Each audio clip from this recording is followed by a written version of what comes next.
Welcome to the Uncontested Investing Show, presented by REI Inc. magazine and sponsored by RCN Capital. Each week, we focus on bringing you candid convos from the best in the biz. Here's your host, Tim Harridge. Welcome back to Uncontested Investing. I'm your host, Tim Harridge. Thank you so much for stopping by. Today, I'm here with a good friend of mine, Noel Cristopher. Noel, thanks for stopping by, bud. Thanks for having me. So, Noel, why don't you just take a minute and just tell everybody a little bit about yourself?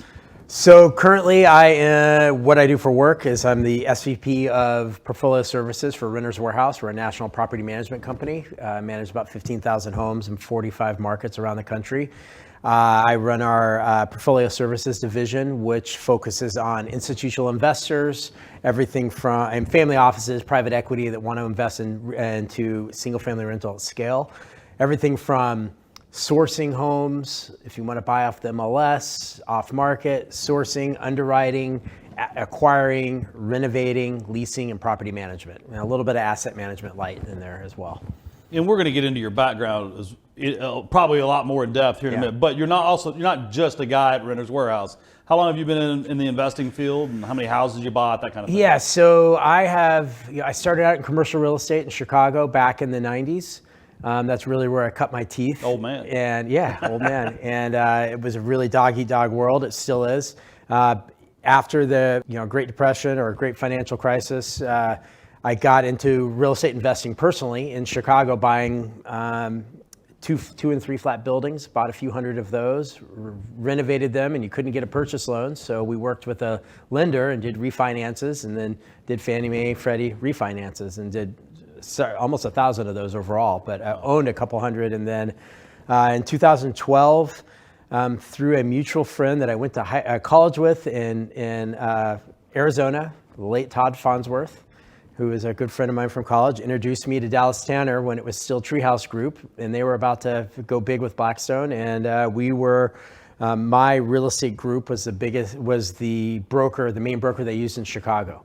And so previous to that, we were, as a commercial real estate shop, we were buying other brokerages, doing a lot of different things, and started buying homes for Invitation Homes, and the rest is history. So since then, I've worked all through the industry, bought literally thousands and thousands of homes, whether that's buying directly for a fund, representing for different funds. I have some very close friends and deep connections in Chicago, which some of them I'm sure you know, that I still do a lot of business with. So I've been in this industry. I decided in 2012 that this is what I was going to do, and I've been doing it since. Very nice. So I start each week with a segment we call the bottom line up front. And so what I'm going to do is I'm going to ask you to look into the camera and just spend 2 minutes talking to that individual investor. That investor that's out there, they just heard you blush over, about a couple hundred homes, right? And as we know, I mean, I'm a client of Renters Warehouse, and most of your customers obviously don't own 100 homes. There's a lot of fear out there right now. There's a lot of misinformation. There's a lot of what should I do? So imagine that after this 2 minutes, they're going to stop listening. They're going to stop at a gas station, get some gas. So in 2 minutes, just pour into the audience kind of the most important things you're seeing, the things they need to know, things they should be doing, things they shouldn't be doing. You good to go? Yeah. I'm ready. All right. Take it away.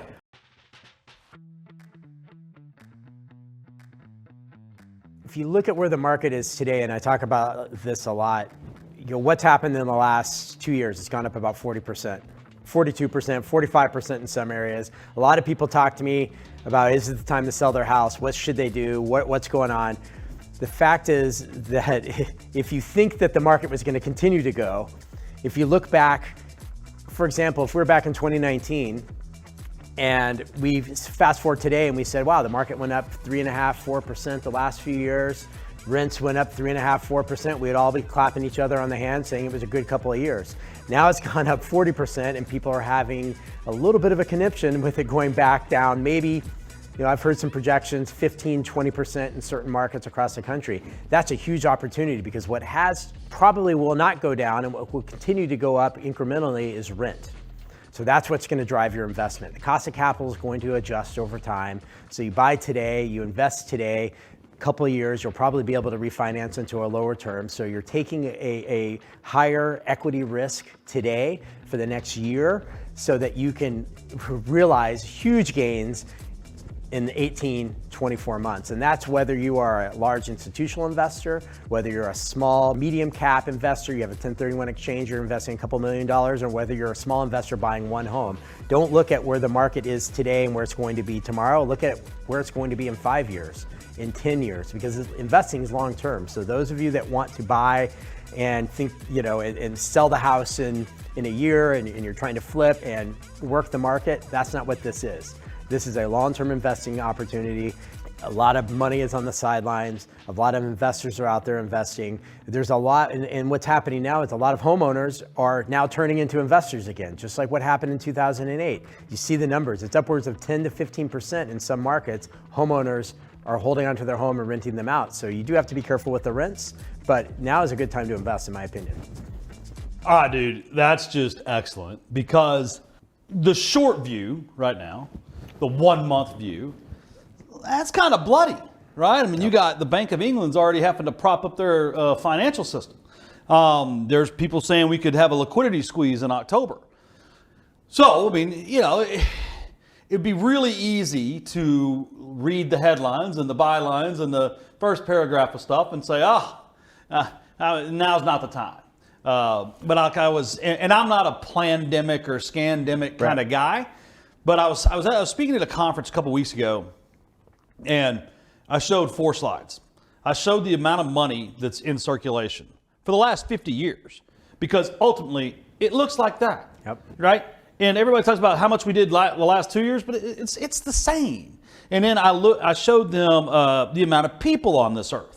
Right? There are more people today than there were last year in America. And there are more people, last year than the year before, and so on and so forth. Like, there's going to be more and more and more and more people. And the beautiful thing about America is we have to pay people more every year, right? Like, can you imagine America where we say, look, keep working hard and your wages will go down?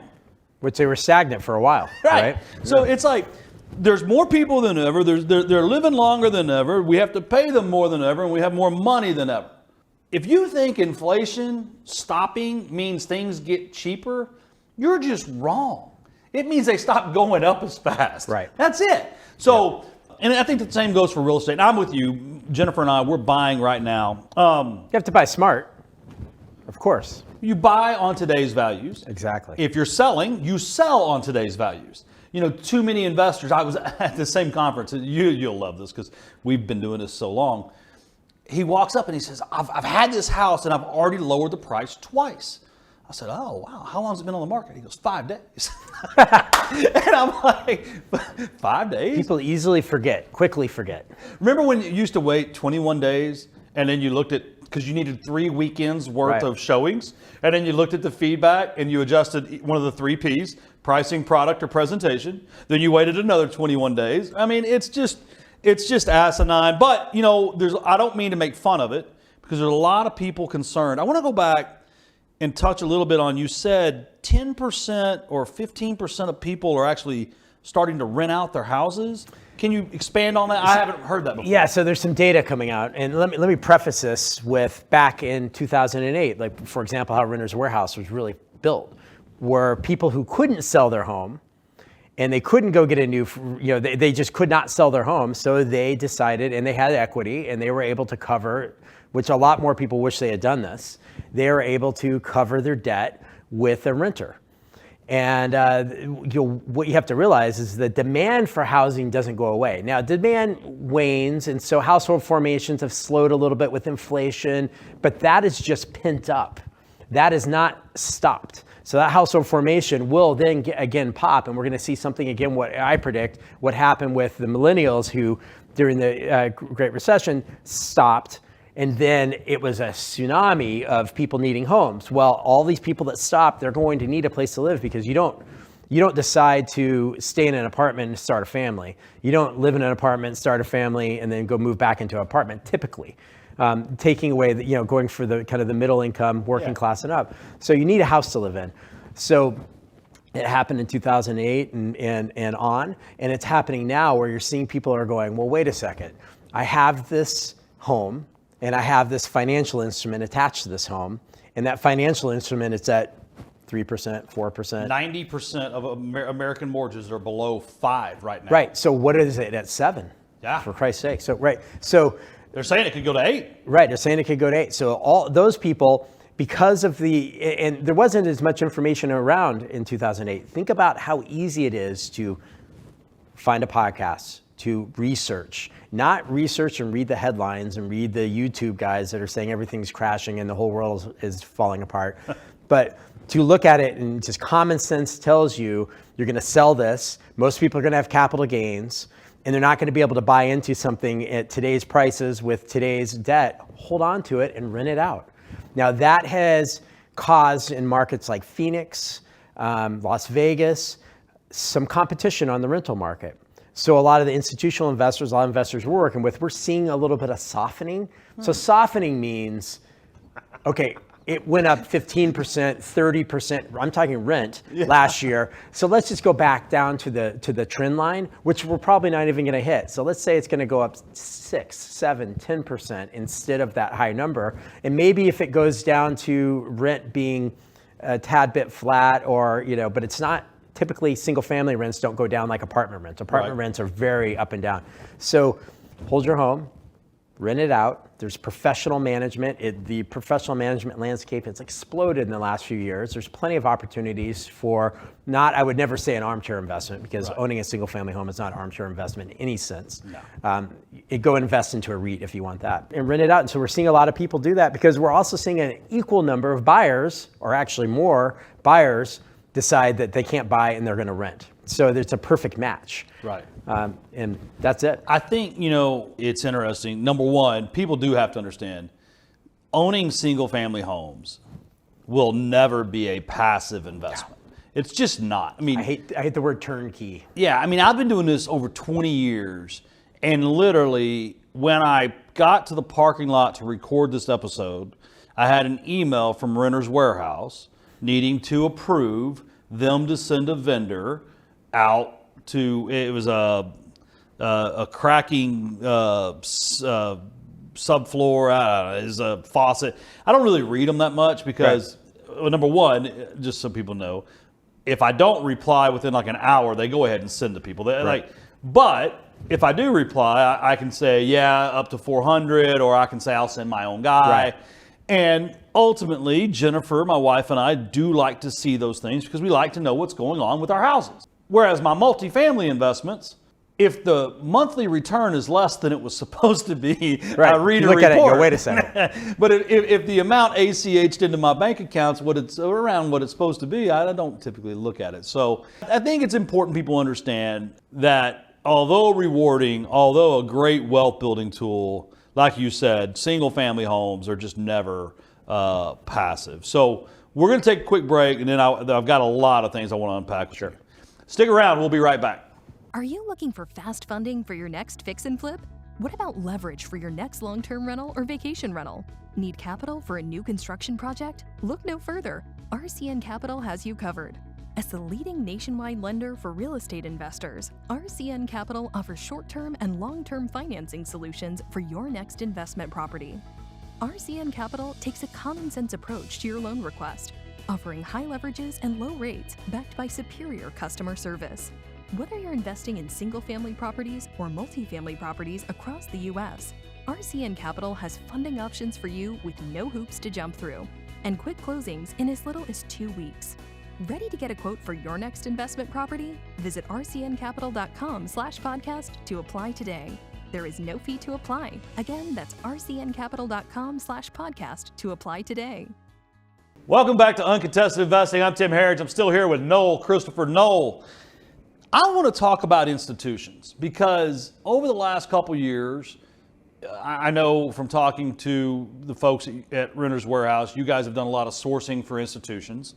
Over the last 10 years, a lot of investors have built their business around either selling to the institutional, the iBuyers, if you will, or wholesaling the houses or fixing them and selling them, or, and it's become a large part of the market. And just yesterday, a young woman who I know through social media, the most reliable source of information there is, had shared an article, said BlackRock lost $1.7 trillion. What will happen if they sell their 80,000 houses? BlackRock, right? Yeah, BlackRock. I hear this all the time. So if you're in the audience, just so you know, BlackRock doesn't buy houses. BlackRock buys debt that may be associated with houses. BlackRock invests in publicly traded companies that may own houses. But in general, BlackRock does not have the decisioning authority regarding the disposition of single-family homes, and is not the person that ever owned 80,000 homes. That was the Invitation Homes arm that you worked with, that you helped get started, that was founded by Blackstone, who no longer owns any of the company. Right? They've completely divested. Home Partners of America, they're into. Yeah, Blackstone, they do buy through Home Partners of America, which actually is on pause right now. Yep. So let's just talk about facts. Sure. Revolving around the institutional investors, how much they've influenced the last 10 years, and what type of influence you think they'll have going forward. So for one, you and I fight the good fight on this on social media quite a bit. I try to stay away from YouTube because it's just it's a declining thing. But so the majority, and I mean like 80% of single family investors are those who buy 1 or 2 homes. Maybe they buy 5 or 6. They own 1 or 2. I think up to 5 is 90 something percent. Institutional investors represent a big part of the market in one sense, sometimes concentrated in certain markets. And so then you can also talk about oversaturation and risk and things like that. But can I stop you? Sure. Let's, for the sake of this conversation, define institutional investors. That's another good question. Yeah, because recently, a lot of people have started identifying an institutional investor as someone that owns 10 or more. And you really mess up the numbers. It really skews the numbers. If you take away, I would call it more of a professional investor. Even somebody who buys 10 houses, they are typically a small investor. A lot of times they have a day job. They're striving to not have a day job. They're, make good money. They're part of the economy, part of Main Street economy. The institutional investor are those who are buying, 10 a year? How about 100 a month? Yeah. So let's just, for the sake of, I really want you to help people understand the market, but for the sake of argument and the sake of clarity, let's talk about people that are buying more than 50 houses a year. Sure. That's who I want to talk about. So that's 1% to 2% of the single family transactions that happen. So including home buyers, including flippers, including mom and pop investors, including iBuyers. So iBuyers I kind of take away from that because they are then selling it back to a homeowner most of the time. Some iBuyers though. Opendoor's the largest wholesaler in the nation now. They are the largest wholesaler right now, specifically. Redfin hasn't entered the investor market, but everyone's looking around going, okay, who's going to buy these homes? But the mom and pop investor is the majority of the market. So when you hear these numbers of, well, think about this. What's home ownership rate? Well, it's around 62 to 67%, depending on which stat you read. What's the percentage of homes that are bought by any kind of an investor? 35%. Okay, there we go. So it kind of all adds up, right? So you've got a balance. You've got a balanced market when you have. When they talk about 28% of homes were bought by investors, I'm like, well, that's not balance even. Because if home ownership 63, 65%, you're kind of out of balance there. So we've had this conversation. So it's interesting that a lot of... It's always important to rely on math, not feeling or emotion. Not feeling or anecdotal evidence. I can't tell you how much I see online, anecdotal evidence of, everyone's pulled out, the market's crashing, the investors are selling everything.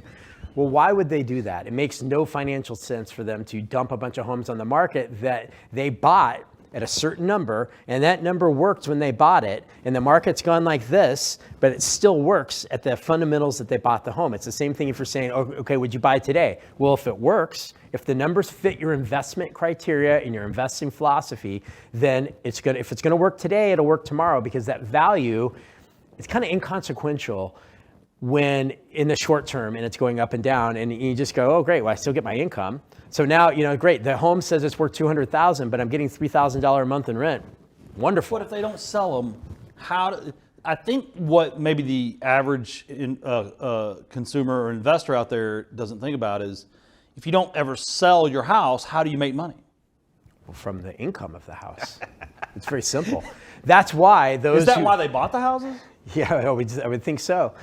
So you've got, you have your appreciation over time, but don't look at it for this year. Look at it, it's kind of like looking at the little graph and it goes like this, the 1 day graph. But if you look at the 5 year, it's like this almost all the time, right. 3 to 5%.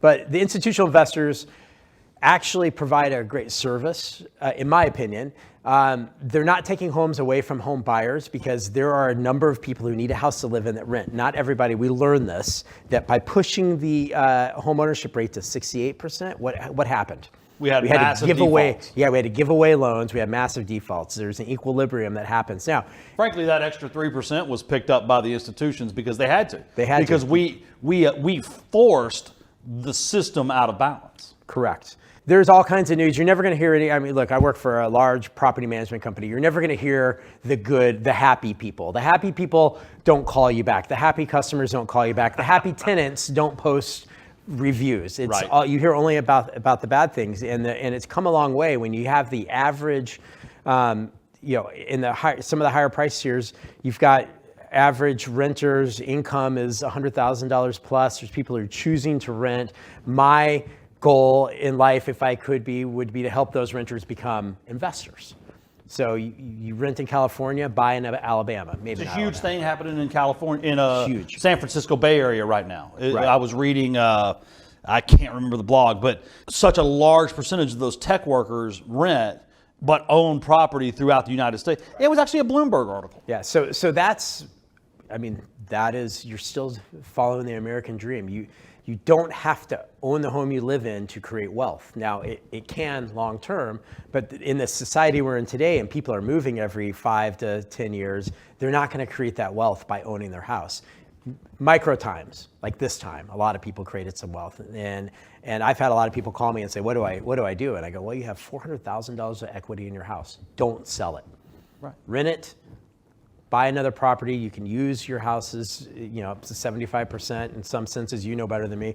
But the institutional investors definitely are a player in the market. They're definitely a factor in the market, but they are not moving the entire market. If anything, they provide a floor. That's why when people talk to me and they support, say, right? The support, when people say, oh my God, what are you going to do? The market's about to crash. I'm like, listen, I'm looking at this every day, and we price this out at the new interest rates.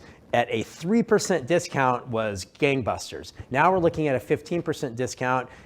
Cost of capital is still going up, but not enough to offset that 15% discount. There's plenty of buying opportunities, and for what I do, I'm obviously bullish on the more institutional investing. There's plenty of opportunities. There's a lot of money on the sidelines. I don't believe it will be possible, except for certain situations, for the market to move more than 15% because there is such a demand for housing and such a need that there are investors, and 90% of them will be small investors, will absorb any of that inventory. I completely agree with you. And we're about to take a break, but I gotta bring this up because we interacted on LinkedIn. By the way, if you're listening, you got to follow Noel on LinkedIn. Property managers, service providers in the real estate space, they got to stop using fear to sell their freaking products, don't they? Yeah. It makes us look horrible. It makes the industry look scary. And I sit here today. What you're talking about. Yeah. That's what brought it. I haven't thought about selling a single one of my houses in the last 6 months. Actually, in the last 2 years. I haven't. The rents are going up. The taxes went up. Yeah, the insurance went up. My rate's not because I got a fixed rate mortgage. So we're going to come right back for the Money Minute with Noel Cristopher. Stick around. REI Inc. is a monthly business publication for real estate investors, covering all types of real estate investments and strategies. It is the most comprehensive real estate investment publication on the market. All of the articles are written by the top leaders in the industry, so investors are assured of always getting the best information possible. Each month, REI Inc. also profiles the top companies in the industry and provides insights and data into key regional markets. Along with their sister platforms, the REI Referral Network and Highest Invest, real estate investors have exclusive access to off-market investment opportunities and national acquisition and disposition initiatives. To learn more, visit www.rei-inc.com, where you can also access the REI Referral Network. Also, be sure and visit www.highest-and-best.com to view the latest exclusive off-market assets with near immediate acceptance decisions and closing strategies.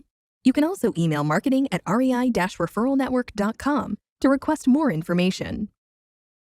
Welcome back to Uncontested Investing. I'm Tim Harridge. I'm here with Noel Cristopher. Noel, it's time for the Money Minute. You can imagine this however you would like. It could be young Noel and you're talking to him 15 years ago about what to do. You take the average Renter's Warehouse customer that may be out there a little nervous or scared, and just imagine they're only going to get 60 seconds of advice. And this 60 seconds is the only advice they get for the next month. All right? So take a second, prepare yourself. When you're ready, Money Minute, pour into them. All right, so if you're around in the last financial crisis, imagine if you had held on to or owned any real estate then and where you'd be today. Look at the 50-year trend line of house price appreciation. Because we're in a increasing population, increasing wages, inflation is not necessarily bad for real estate. Real estate goes up a few percentage points in history over inflation. Imagine where you'd be if you had pulled the trigger and invested real estate then. It will be the same thing when you look back 5, 10, 15, 20 years from now. So look at that 50-year trend line and where values are going now. We're still not even going, we would have to go down 35 to 40% today to hit where we're at on the trend line in appreciation. So that's really plain and simple. If the deal works today, it's going to work tomorrow and going forward. And that's really all I have to say. Yeah, because not enough people focus on the old, you never wait to buy real estate, you buy real estate and wait. And 10 years ago, I wrote a blog, and I have not deleted this blog because I'm okay being wrong. I'm wrong a lot.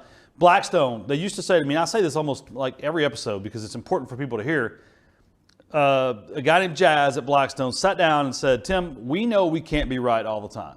Statistically, we know we can only be right 70% of the time. The key is making sure we acknowledge our mistakes and we stop doing what was wrong and fix it. And, I think too many people want to be perfect and they want to, have that rose-colored glasses type outcome. And, with real estate, the beautiful thing is Warren Buffett in March 6th of 2017 called the 30-year mortgage, fixed rate mortgage, the best investment vehicle there is. Because he called it this, a one-way bet. If you're wrong and rates go down, you simply refi, pay it off, and take another one. But if you're right and rates go up, like I refied all my stuff at 3.5% last year, you just can't lose.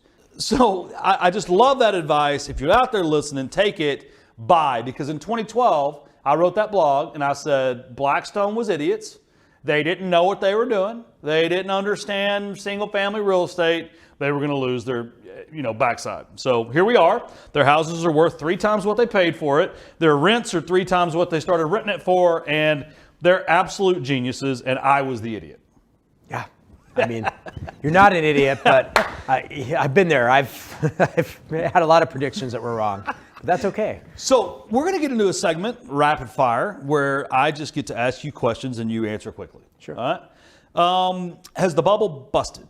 Burst. Bubble burst. We've hit our peak. Yep. Peak of values, peak of interest rates, or both? Peak of values, not peak of interest rates. But we're looking at the end of the year maybe being 6% appreciation. Any other year, we would be really happy with that number. So, not enough people look at seasonality. Mm-hmm. Values almost always on an annualized basis peak in the April, May, June timeframe and go down in the August, September, October timeframe. No different this year. No different this year. Probably a little bit more disparity. Right. I think you're right. The numbers I'm reading say we could end up the year up 8%. Correct. Year over year. Which means we went down in value during the year. Correct. Because we were at 14% in July. That was the peak. Yeah. Still not a correction in my opinion. No, not yet. In your opinion, do investors, at what point does the equity in a home become worth capturing even if you're paying a 7 or 8% on a mortgage? So you mean like a refi, cash out refi? If you're in it for the short term, maybe, right? So if you're saying, look, I'm going to have to sell my house in, next year in July, and we're looking at some big declines, maybe, you could refi, take out some of that equity and do something with it. Still risky, you're paying a higher rate, but you're going to pay that higher rate one way or another. So if you have something smart to do with the money, not buy a jet ski or a boat, and you're going to go invest in a home that makes sense in cash flows, yes. But if you're just trying to save some equity, just wait a little bit longer. Warren Buffett in that video I talked about, you got to watch it. He took a $120,000 mortgage against a $150,000 house in Laguna Beach, and he estimates he bought about 3,000 shares of Berkshire Hathaway with that money, which equaled about $750 million in value.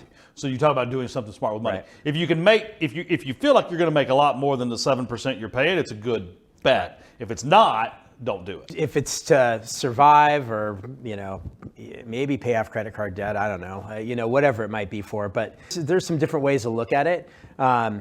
Some people are losing some equity, but we just went up a record amount. So it's the same thing with the housing correction. So what's a housing correction? When housing goes up 4 or 5% a year, and then it corrects 5%, that's not a crash. When housing goes up 40% in a year and it corrects 15%, it's still not a crash in my mind. So you do move the goalpost. Somebody accused me of that on LinkedIn the other day, that I'm moving the goalpost, because I said 5% was not a crash, and now I'm saying 15% isn't, because it's not. It's relative. It's the same thing with foreclosures. Foreclosures are up. They're up record amount.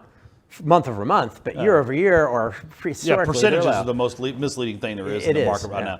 And also, my buddy Jason Hartman says, compared to what, right? Right, compared to what are we comparing to? Medium home price, another number that is a very hard number. Don't look at the medium home price and go, oh, well, house values have gone down 100,000. No, the mix has. It means the sales have. Right. Anyway, not values. All right, so we're almost done. Any parting thoughts, parting shots?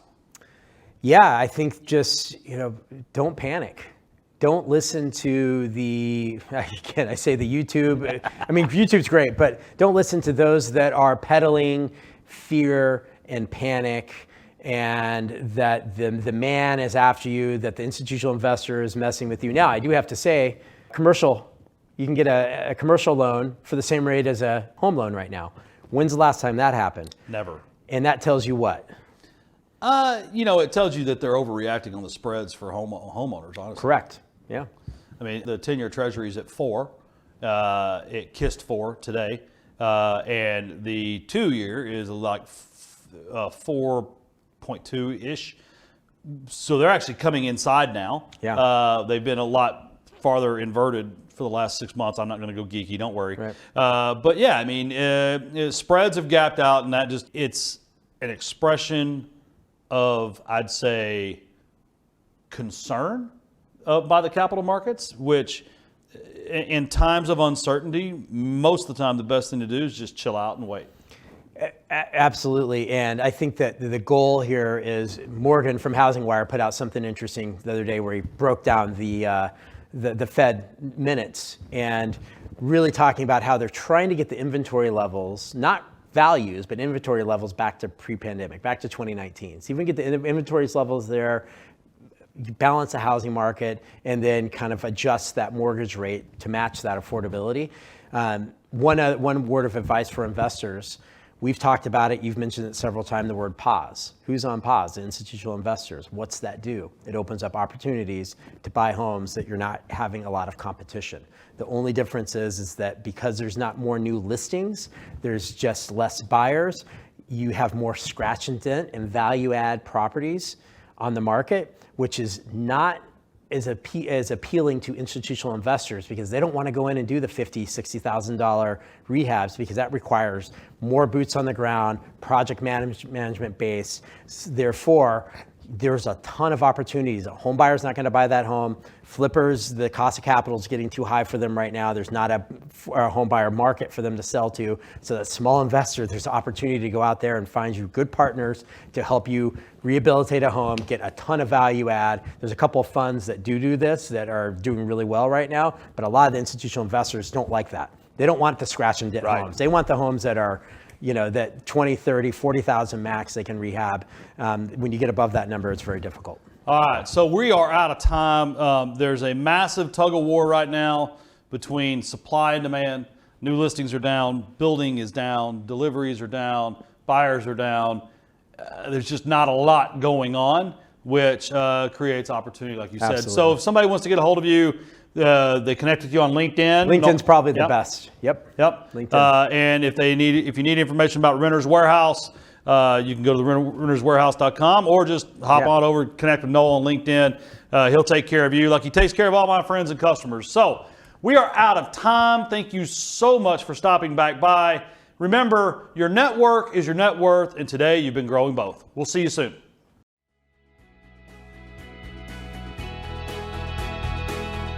Thank you for listening to Uncontested Investing. Questions about today's episode or the podcast? Email podcast@rcncapital.com and make sure to follow REI Inc. magazine on LinkedIn and Facebook, and RCN Capital on Instagram, LinkedIn, and Facebook. See you all next time.